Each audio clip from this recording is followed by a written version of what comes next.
What's up gamers, Cryptico here, and welcome back to Lowering the Mark, a show where I analyze the current and former world records of Mario Kart 8 Deluxe time trial runs to see how these records get faster over time. We'll look at elements such as the loadout, racing lines, and mushroom usage to better understand what's bringing these times down.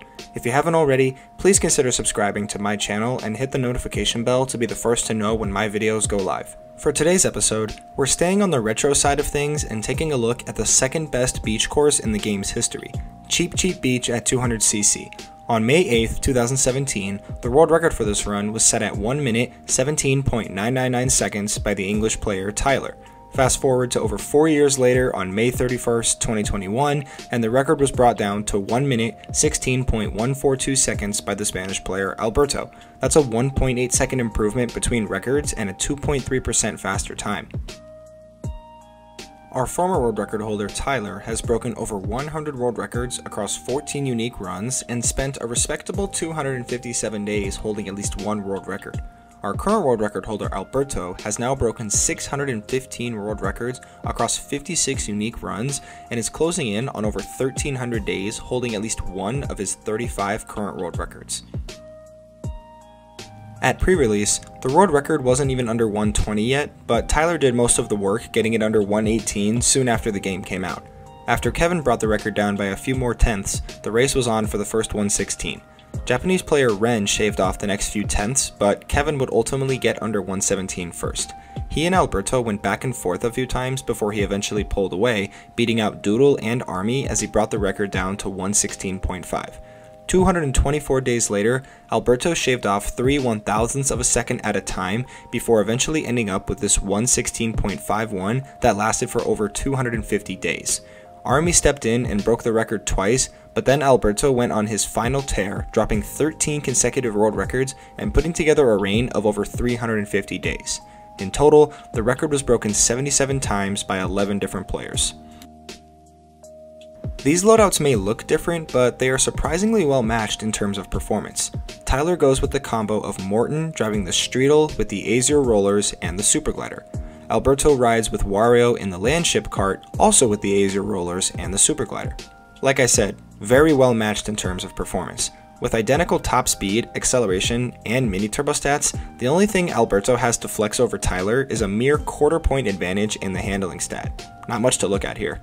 This course is pretty calming to drive through, but all the winding roads can make it difficult to stay on a consistent line all throughout. But for our world record holders, this is probably nothing more than a leisurely stride through the beach. Let's dive into that.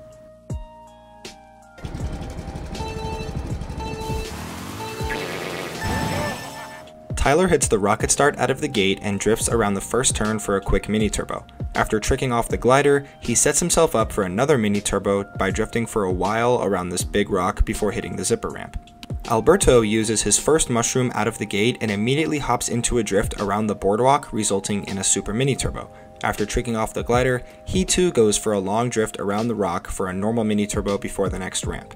Once both racers exited the glider, it was pretty much the same race, but Alberto's early mushroom is what propelled him to an early lead of 0.8 of a second going into S2. After hitting the jump boost off the ramp, Tyler goes underwater and heads straight into the off-road and uses his first mushroom to make the cut. When he emerges, he'll hit a quick mini turbo and hop around to grab a few coins and set up his next mini turbo into S3. Alberto also hits the jump boost and goes underwater, but he doesn't use another mushroom here. Instead, he drifts around the off-road and chains that with 3 additional mini turbos before closing out S2. Tyler made up a little bit of time by using his mushroom here, but Alberto kept pushing the pace thanks to that 4 mini turbo chain he got while weaving between the trees. His lead dropped down to over 0.6 of a second going into S3. Tyler continues his drift from S2 around the first turn of S3 and gets the Ultra Mini Turbo. After that, he'll grab a Super Mini Turbo around the last turn before hopping a bit to adjust his line as he comes across the finish line. Alberto also carries his S2 drift into an Ultra Mini Turbo and grabs the Super Mini Turbo around the next turn.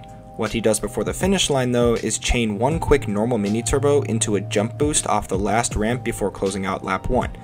That jump boost added a lot of speed to his run as he comes across the finish line, now ahead by just under a second at the end of lap 1. Through S1 on lap 2, both racers get a quick mini turbo around the first turn and hit the jump boost off the glider ramp. When they land, they go for the same long drift around the rock before grabbing another mini turbo to close out S1. Even though they basically did the same thing, Alberto was able to tack on a few extra tenths to his lead as he now sits ahead of Tyler by 1.1 seconds at the end of S1. Through S2, Tyler hits the jump boost and goes underwater again for another mushroom cut through the off-road. Upon emerging, it's the same mini turbo and hop adjustments to close out the section. Alberto hits the jump boost as well and drifts around the underwater off-road, but he doesn't go for the 4 mini turbo chain. He'll get the first one, pause, then get the second one, and start charging up his next drift into S3. That time, the lead dropped off by a lot because Alberto decided to get 2 less mini turbos, but he's far enough ahead anyway that it probably doesn't matter. He sits 0.8 of a second ahead at the end of S2. Tyler stays as close as he can to the inside for the Ultra Mini Turbo and almost clips the outside when going for the Super Mini Turbo before the finish line. After hopping to adjust course, he closes out lap 2 just by driving through it. Now, Alberto is only going to get a Super Mini Turbo around the first turn, and that's only because he starts another drift further back from the final turn and uses his second mushroom to cut out the mud patch and get the Super Mini Turbo. Once he comes out of that, he'll hit the same Mini Turbo jump boost combo before flying over the finish line. Whatever part of his lead that he lost, Alberto gained back with interest after taking this shortcut. It's kind of a weird place that you wouldn't think to be that big of a time save, but he made it work as he sits ahead by over 1.4 seconds after outsplitting Tyler's lap 2 by 0.4 of a second. Through the final lap, S1 is still the same for both racers. A quick mini turbo around the dock and one longer mini turbo around the rock after the glide. Through S2, Tyler uses his final mushroom to cut through the underwater off-road and Alberto just drifts around it before both racers grab however many mini turbos on the beach. To close it out, Tyler gets the Ultra Mini Turbo, the super one that follows, and heads across the finish line to close it out. Alberto replicates lap 2 by getting the Super Mini Turbo and starting his next drift early so he can perform this mushroom cut and follow that up with the last Mini Turbo jump boost combo before crossing the finish line and posting a time that was 1.8 seconds faster than Tyler's former world record.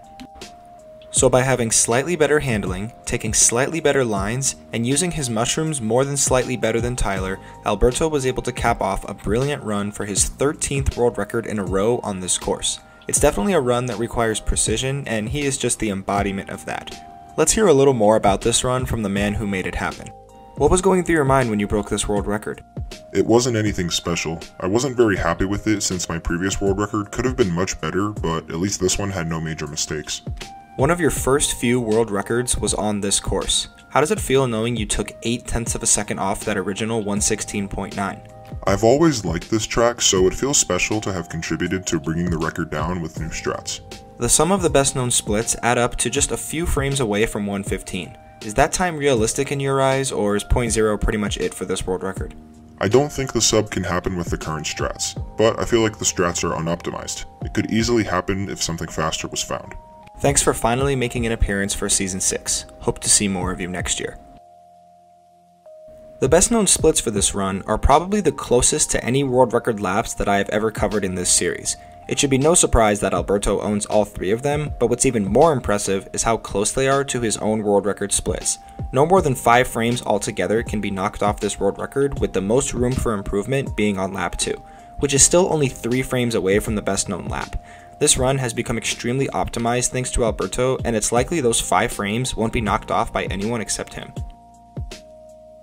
The worldwide top 10 consists of 7 national and 4 continental record holders.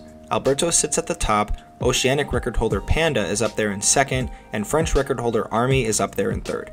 The bottom 7 of this leaderboard is appropriately separated by 7/100ths of a second and include players such as Canadian record holder Eternal X, American record holder David Fire, Choco, Genzua for admin, Ronnie, Kevin, and T. With Alberto over 1/10 of a second ahead of the next best time, it's likely that this will be his 3rd world record on this run to last for over 200 days. It's a pretty strong world record on a course that requires absolute precision, so it might last for quite a while. Or not, only time will tell. That's all for episode 56. Hope you enjoyed it. We're into the back half of season 6, so make sure you don't go anywhere. There are still some good records left to review. If you enjoyed this video, like and share it with your friends and comment on which course you'd like me to analyze next. Don't forget to subscribe, and I'll see you guys in the next one.